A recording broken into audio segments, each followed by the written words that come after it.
Minecraft. Swords for everyone. That's right, iron swords. I'm finally using iron. This will be episode number 60 of Exploration and Tactics with Brian. And since we have defeated the Ender Dragon, I can now start using iron. I have lifted my self-imposed restriction against iron. And so in today's episode, we will gear up. We will do some caving and exploring. We'll do a little bit of building and collecting. Let's go ahead and get started. Welcome back to more Exploration and Tactics with Brian. In the previous episode, we defeated the Ender Dragon, huzzah! And I still had 11 arrows to spare. And so that was super terrific. As a result, we have tons of experience. And so the next thing I want to do is go ahead and use my 30 levels to take another stab at a diamond pick in the attempt to get fortune. And so let me go ahead and craft said pick. And yeah, if we get fortune on it, then we'll go ahead and go mine some more diamonds. And possibly just, try things again, because we have plenty of experience balls sitting on the ground in the end for the next time we go back. I assume the experience is just going to stay there until we return. But for now, let's see what a level 30 will give us on this pick. Come on, fortune, fortune, fortune, fortune, fortune. Efficiency 4. Bummer. All right. Well, there you go. That's okay. We still have a bunch of other exciting things that we can do in this episode, including using iron. I said I was doing an Iron Hater challenge where I wasn't going to use anything made of iron until I defeated the Ender Dragon. Well, guess what? I've defeated the Ender Dragon. And so one of the first things I want to do is go ahead and get some buckets on my bar and do my usual thing where I carry around some lava buckets and a water bucket. And so I am going to go ahead and fill up those buckets as well as kind of sort through my inventory because I have a bunch of crap on me right now. And yeah, then we can go back to doing some more caving and exploring, and I can talk about the next build project, the first build project that I want to start up in this world that involves something that's right around the corner over there. So I will see you guys in a moment. I've gone ahead and created some more furnaces because another thing that I can do is smelt some iron. And we can shift-click into furnaces. I think we could already do that back in the previous version of Minecraft. Not quite as exciting as shift-clicking armor. But there we have a ton of iron cooking up, and so that's great. Okay, I've also made myself an iron sword and an iron shovel. And the next thing I want to do, I've got my Unbreaking 3 Efficiency 3 pick, is to go back to all of the spawner dungeons that I have found and collect the mossy cobblestone. Because mossy cobblestone is a rare thing, and Brian likes collecting rare things. And so the first thing we found was the zombie dungeon that's right underneath the village. And so I'm going to go ahead and mine all of this stuff up. Alright, so we got all the mossy there. There were 54. And then, as I recall, the second spawner that we found was when we went down into this ravine, and over by, right before the entrance to the stronghold, we found a spider spawner, and so I'm going to go gather up the mossy cobblestone from there as well. And I hear slimes! We're definitely in a slime chunk, and this is good. I see a slime ball over here, too, because slime balls will obviously be useful to us, since we can now use iron. We could start creating pistons, which would be useful in a variety of mob traps and different things. So I'm glad to run into various slimes. Did he drop a slime ball? No. But I think he just jumped off a ledge over there or something. I'll be happy to collecting slime balls so that I can go ahead and get my pistons on in the future. And if I recall correctly, the spider dungeon is right over here. And so I will collect up all the mossy cobblestone out of the floor of this dungeon as well, and see you guys in a moment. Alright, I gathered up all the mossy from there. Now I've got a stack and a half. And then I think the third spider dungeon that we found is off in the other direction, and so I'm going to head over there and see you guys once again in a moment. And then you'll find out what I'm going to build. Alright, I'm over here at the third spider dungeon. Yes, I was remembering correctly. It was a spider dungeon. So I'm going to gather up this floor. Alrighty, there was also some iron over there that I dug up. And I just remembered there is a fourth dungeon that we found as well, which was when we were trying to find the ocean, and we ended up finding the other village over near the ocean. And there was just in the desert on the surface another spawner. I think it was a zombie spawner. Can't remember for sure right now. But I'm going to go grab those blocks as well. As I'm walking through the desert over towards that village, there is a lava pool here on the surface. And so that's a very convenient place to go ahead and fill my lava bucket. And so now I have a lava bucket as well. Huzzah. Might have passed up somewhere underground. I didn't even notice it too. Alright, there's that other little desert village, and I recall that somewhere before it, like over in the desert over here, was where we saw the surface dungeon. And I believe this is a natural 1, 2, 3, 4, 5 high cactus. I don't think I've ever encountered that before. I'm going to leave it in its own majesty and grandeur. And so now where did I see that dungeon? Might have to get up somewhere high, so I can kind of look down on the desert and see it if I can't remember exactly.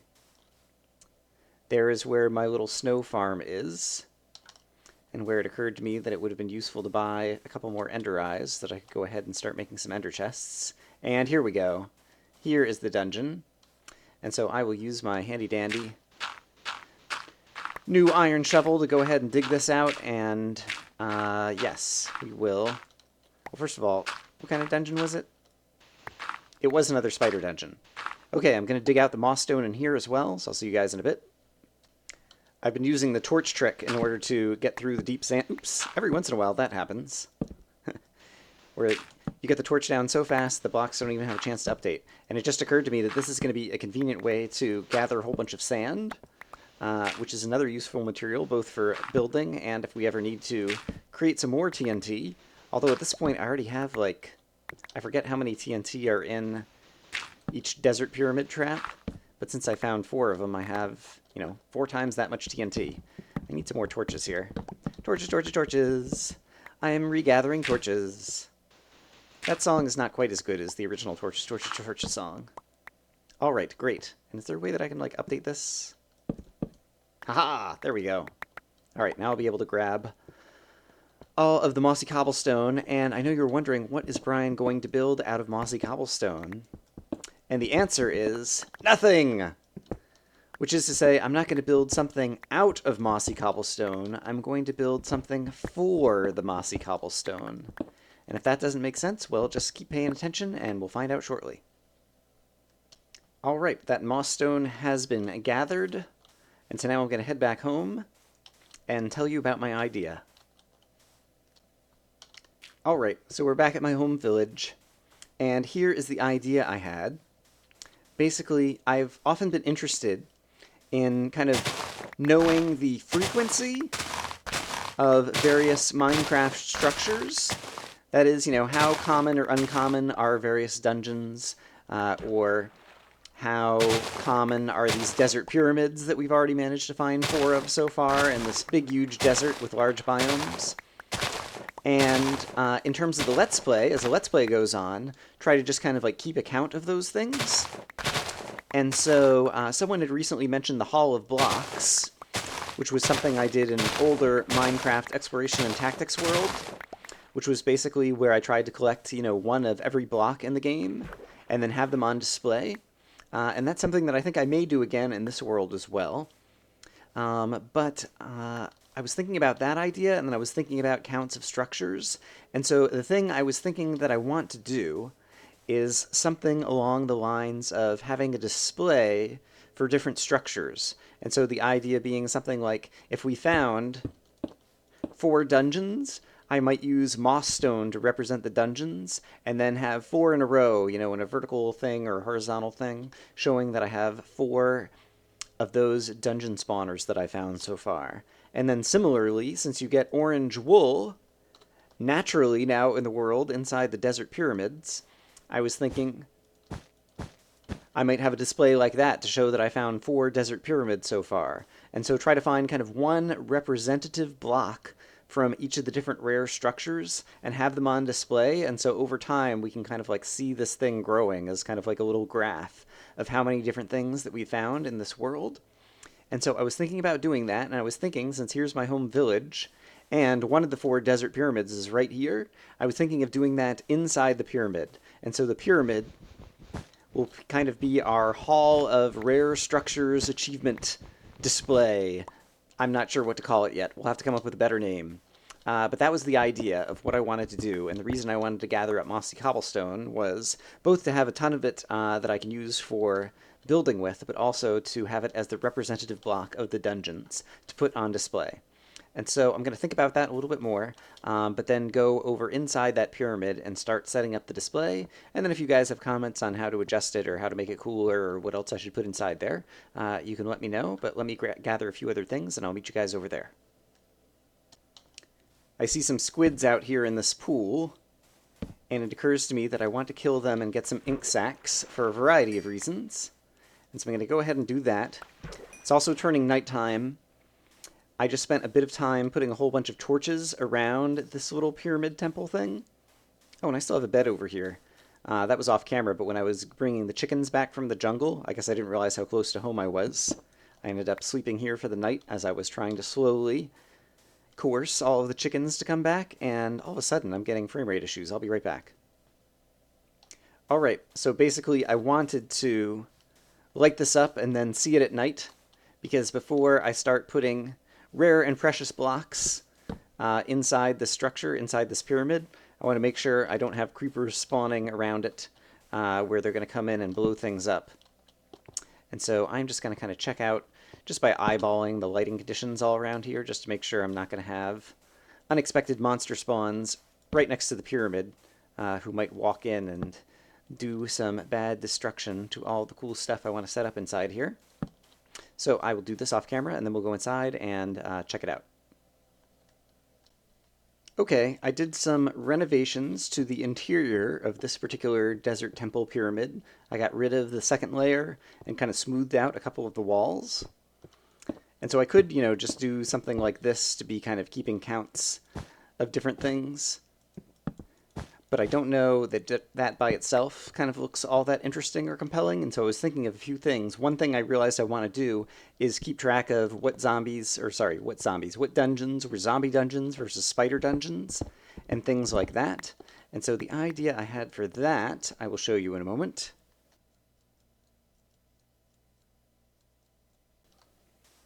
I actually need more wool, and so I have to kill some spiders, because I don't have any sheep nearby. Silly Brian. I really need to start breeding some sheep. Die, spider! Give me lots of string. Well, that's one piece. We're a quarter of the way there. Okay, so here was the idea I had so far. Basically, I wanted to have some kind of visual representation, and so that looks kind of like a zombie, right? And so I found one zombie dungeon, and that looks maybe a little bit like a spider, not really, and so there's 3 spider dungeons that I found so far. And then this is supposed to represent the desert temple pyramid thing, and I found 4 of them. And then the stronghold, I just had 1 stronghold brick on me, and so that would represent the 1 stronghold that I had found. And so I'm not, married to the implementation of this idea, but that was the basic idea I had. I wanted to have some kind of visual, and so every time I find another dungeon, I can just kind of add it to this Hall of Rare Structures kind of monument thing. And so if you guys have other ideas of kind of like nice, beautiful ways to kind of visually display that, you can be sure to let me know in the comments, or even video responses, I guess. But in any case, that's something I wanted to do in this world as we find other things. And possibly I might do something with like abandoned mine shafts as well. And I think the pyramid, I was originally thinking the interior of the pyramid was going to be a nice big area to display this, but I think it's going to fill up pretty quickly. And so, yeah, I'm also not sure if I would need to move this to another location. But in any case, that is the idea that I had so far. And yes, just one of the things I wanted to do kind of in general with this world. And so now at this point, I have a bunch of other extra dyes and extra wool that I will leave in here. But yes, I think at this point we can switch gears and start working on something else. And I think that might be, I'm up to level 18. I had like 9 leftover or 6 leftover levels after I enchanted with experience balls from the end. And now that I have water buckets on me, and I'm still using the gold armor, I'll go ahead and use that until it gets used up, but then I'll switch to iron armor. I'm much less fearful about just going caving and doing tons of caving and exploring, and so maybe we'll do that next. But for right now, Brian needs a little break. I may not also need to do some farming off camera because these wheat farms are almost all kind of all filled in at this point. And yeah, so I'll see you guys again soon. All right, I've decided I want to light up some caves. And so we are, hello, skeleton. We are here to do some cave lighting up and fighting some enemies. And also chat about, oop, that was a little bit farther down than I thought. I did not make the jump that I wanted to make. I don't even know what's below me. Whoa, there's lava down there. That could have been much worse. This could have been a very short start to this particular caving expedition. But yeah, I had a few topics lined up that we could talk about, and so I guess I will get right to it. And the first one is, you'll remember back in... Ooh, I want those bones. Actually, I don't really need those bones, but I want them anyway. And there was an arrow there, too. Great. Oops. And so yeah, the first topic I wanted to talk about was from a few episodes ago, where I did one of my little sped-up farming... It's not really a montage, I guess it was continuous footage. But during the time, I was meowing a song.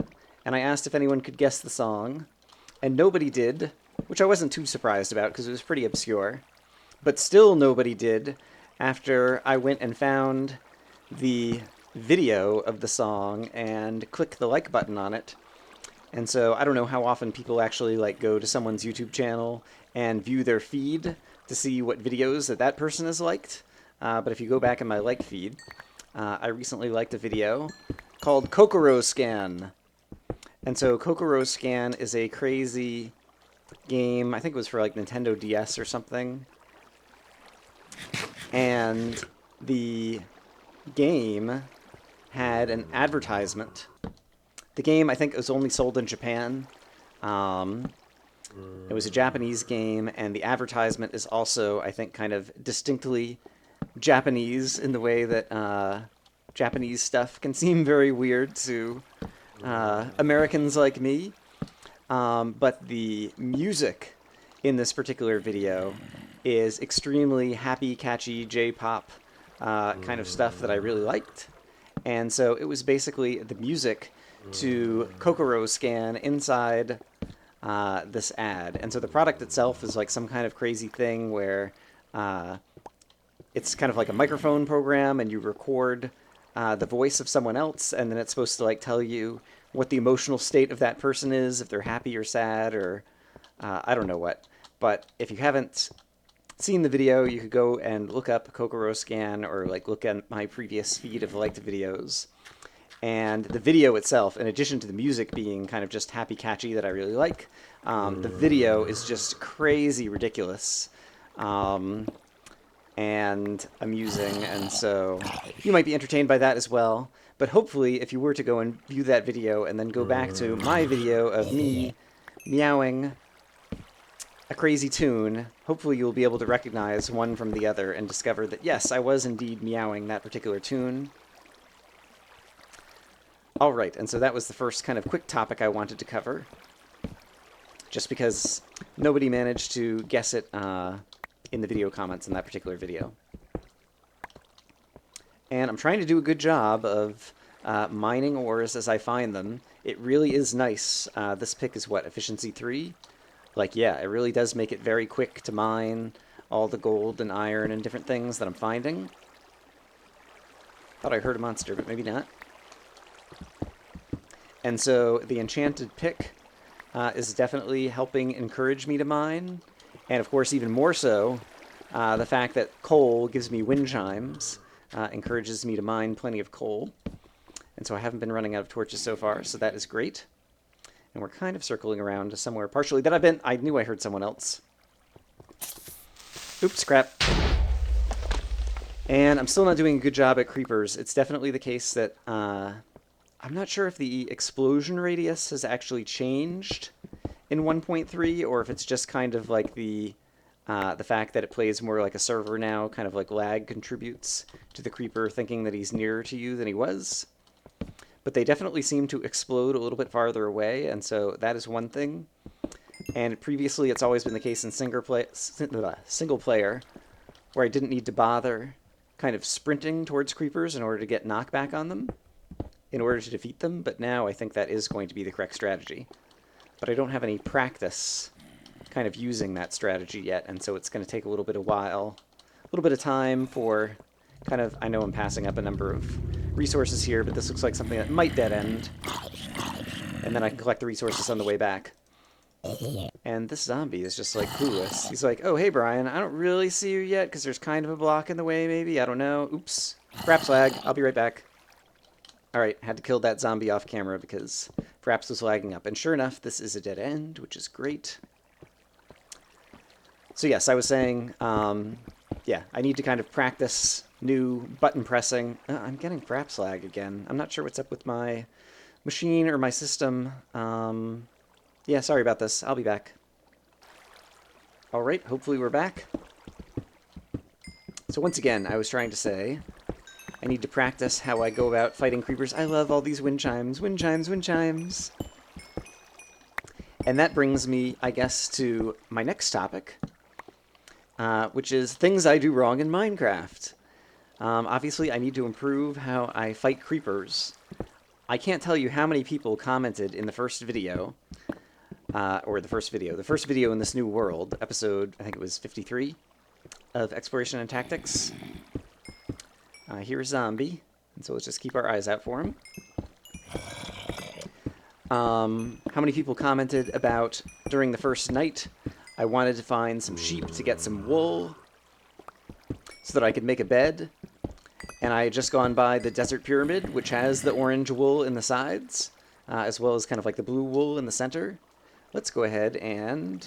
Oh, I have more torches. That's okay. While I'm here, we'll craft even more torches, because that's what we do. Torches, torches, torches. I'm getting more Fraps lag. Darn it.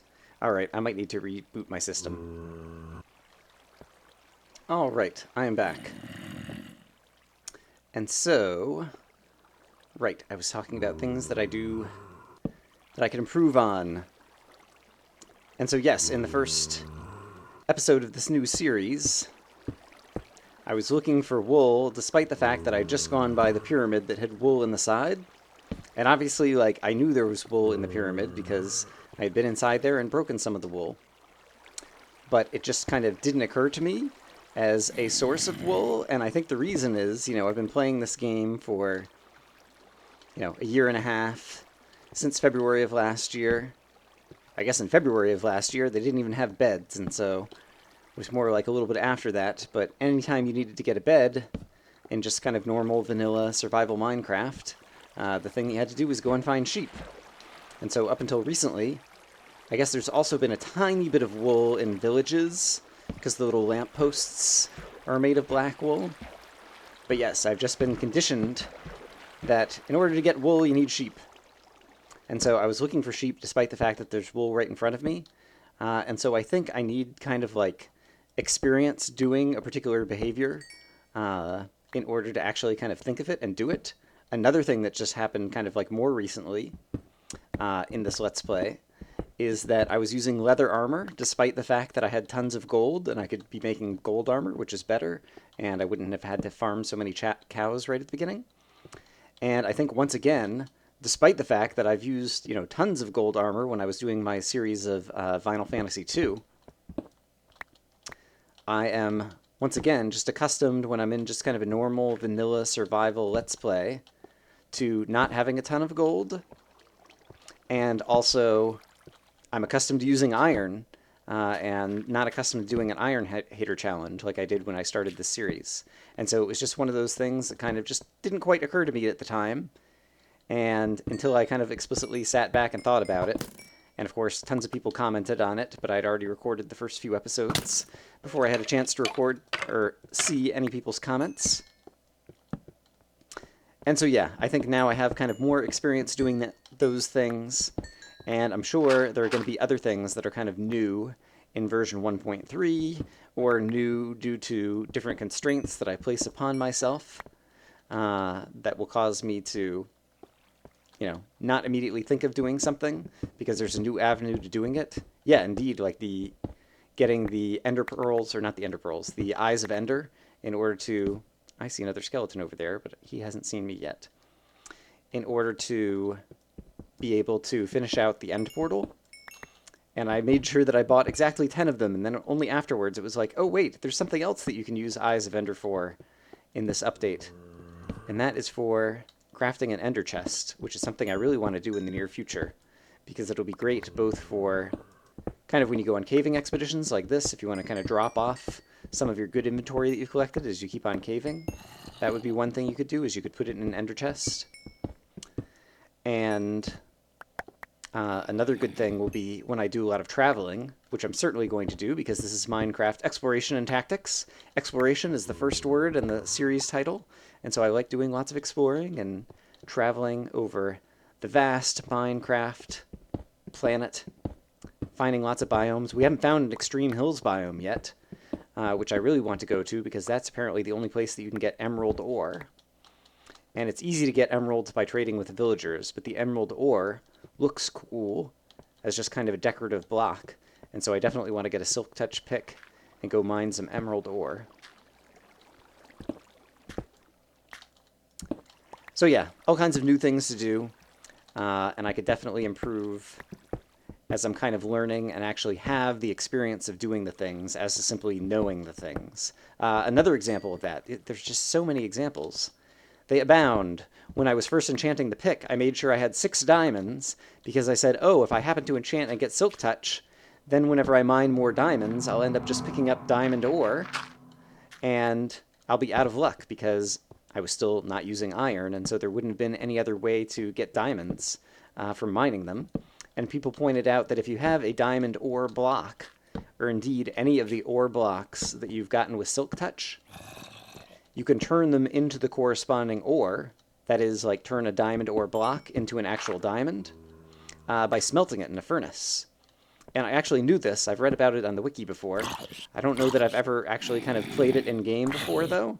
Like actually, use that inside an actual Minecraft game and actually put a piece of diamond ore in a furnace. And so once again, it's kind of, oops, all right, let's try to practice. All right, knocking him back. Managed to get 2 hits on him that time, and so that should kill him. Yep, hooray. Awesome. Okay, and so we'll continue to practice that as a way to fight creepers in single player, aka multiplayer, nowadays. And I hear another zombie. I think he's up here. Haven't seen him yet. And did I just pass up a bunch of ores when I saw the creeper? No, I guess there's a little bit of iron in the ceiling. So yes, in any case, it was potentially a waste that I was getting extra diamonds, worrying about not being able to get diamonds if I had a Silk Touch pick. But it turns out to be unfounded. And once again, it's a piece of information that I kind of like knew in my head and my brain, but since I hadn't actually applied it to Minecraft yet, it just didn't occur to me at the time. But that's good, so we're learning all these things. And people can feel free to keep on, sharing comments like those. On the one hand, sometimes it gets me down that, like, I'll be spending all these time on these videos, and then, like, the one thing I do wrong is, like, the thing that everybody comments on. But on the other hand, I am always looking for ways to learn and improve my game. And so if you want to point out... darn it. Still need to improve on that, obviously. If you want to point out all the things... Hello, another creeper. Oh, crap, that's too close. Point out the things that I'm doing wrong. You can feel free. So long as you're right and I'm actually doing them wrong. Sometimes people point out things that are incorrect, and they have like incorrect information that's like from an older version of Minecraft. Or, just plain wrong. People were saying, oh, Brian, you can't get to the nether if you're not doing any iron because you won't be able to light the nether portal without a flint and steel. And, well, of course, I've thought of that, and I showed you in previous videos how you can light the portal without a flint and steel by using lava. We also talked about lightning strikes and possibly TNT. We might experiment with that at some point. But yeah, basically, like, before I give myself, the Iron Haters Challenge or the No Crafting Table Challenge or whatever it was called. The End of Crafting was my series where I did that, but I can't even recall... I think it was just called, like, the No Crafting Table Challenge, because it was, like, a thing on the wiki. And yeah, like, before I give myself these challenges, like, I think them through. I try to work through the technology tree and make sure that everything is, doable. It's something that we can actually accomplish. And so most of the time, hopefully, I know what I'm talking about, and you can try to give me the benefit of the doubt. But at the same time, there'll be occasions where I either forget something or whatever, and I'm wrong. Nope! He is behind me. I thought he was in the other direction. There he is. I do have a small number of arrows. I definitely would like to find a skeleton spawner or continue breeding more chickens in order to get more bow and arrow. Or at least more arrow. Guess I don't need more bow. I've got a power 1 bow. But I don't even need it because you're right in my face. And I can melee attack you. Haha, take that, skeleton. Although my sword, like I was thinking, oh, I've got an iron sword. Now I'll be able to...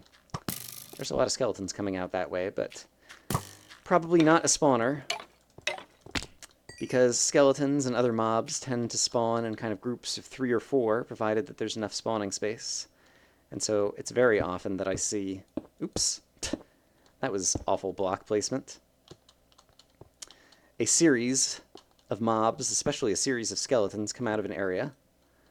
And it used to be the case that I'm like, oh, I wonder if there's a skeleton spawner over there. And now I'm more like, probably not. Skeleton spawners are relatively rare. I guess with the Hall of Achievements, or whatever I'm going to call that room where I show off a count of all of the different mob spawners dungeons that I found. I guess in there, over time, we will get to see what the kind of ratio in my world is in terms of Brian being able to find different types of mob dungeon spawners. Hello, Creeper. I see you sneaking up. Alright. We sprint and attack. You see, I backed off like a lot after I hit him there, and he still managed to explode. I do feel like it's either the lag due to single player being more like multiplayer. Oh, hello, another creeper. It's either the lag, or on hard mode, perhaps they did increase the explosion radius of a creeper. Although I don't think that they did. You're gonna get me. Ah, darn it. And another thing I want to try to improve my fighting against skeletons, I'm hoping that this is going to dead end and then we're going to turn around and get all the resources I've been passing up, is to kind of be blocking and then like just at the last moment attack and then block and then attack and then block, so you don't have to kind of like time their arrow fire as precisely, but still be able to block all their arrows. But that's something I could improve upon. I expect that that would improve my UHC ability should I ever come back to doing more ultra hardcore. Yeah, I haven't signed up for any of those pickup games in a while, just because I'm trying to catch back up on exploration and tactics. Kurt has the Flobathon this weekend. I'm recording on, what is today? Thursday evening. Although I'm a few days ahead on recording, and so you might not be seeing this until after the Flobathon. But in case this does air before the Flobathon, by all means, go check out Kurt's live stream this weekend. I need to create some more torches. Brian will create tons and tons of torches because I have lots of coal. Hooray! Let's see, what are other things on my topic list? Oh yeah, I started to say my iron sword is going to be running out soon, so I might actually need to go home and kind of drop off some inventory. And obviously I'm near the surface here because I hear what sounds like squids swimming around. And so I might actually be near where I came up from the stronghold or something. Gosh, this efficiency pick, I can use it as a shovel basically and like get through the dirt super quick as well. I'm very wary of, yes, that happening. And so let's see. Let's go ahead in case there is water up here. Nope, there is not. Wanted to make myself a little kind of airlock thing, but let's go ahead, since we're near the surface, just check out where we are. I hear something. Yes, it is a squid. Hello, squids. I actually need to kill more of you to get more ink sacs. Oh, I guess you don't need to kill them to get the ink sacs. You can just hit them and they drop some ink sacs. Maybe? Yes. Oh no, that was when I killed them. Interesting. It seems like it drops the ink sacs kind of like before they're completely dead. or they take longer to die and disappear. I don't know that I've ever noticed that about squids. I don't interact with squids all that often in Minecraft, because previously the ink sacs were only useful for dyeing wool. I don't think they had any other uses, but now they do. And so, in a future episode of Exploration and Tactics, we will explore other uses for black squid ink sacs. But for now, I'm wondering at this point if I have enough footage for this particular video. In any case, I'm happy to be using iron. I have started to do a tiny bit of building with our little kind of hall of blocks kind of thing we have going on. I would like you all's feedback on kind of like a good way to display the number of dungeons that I've encountered and things like that. But yeah, at this point, we are definitely in the kind of now resource acquisition phase. I have all this wheat I need to go and harvest. I'll do that off camera. We're going to collect lots more iron. Just in that short trip, I managed to get like another stack of coal and exactly a stack of iron, 64 exactly. All right, neat. And some gold as well. And so hopefully we'll find some more diamonds and be able to try to enchant a fortune pickaxe finally. But in any case, this is a good place to call it. So thank you for watching today. I hope you're enjoying this video as well as the series in general. I like doing Exploration and Tactics, the single player Let's Play. And so I will see you guys next time. I hope you're having a great day. Bye-bye.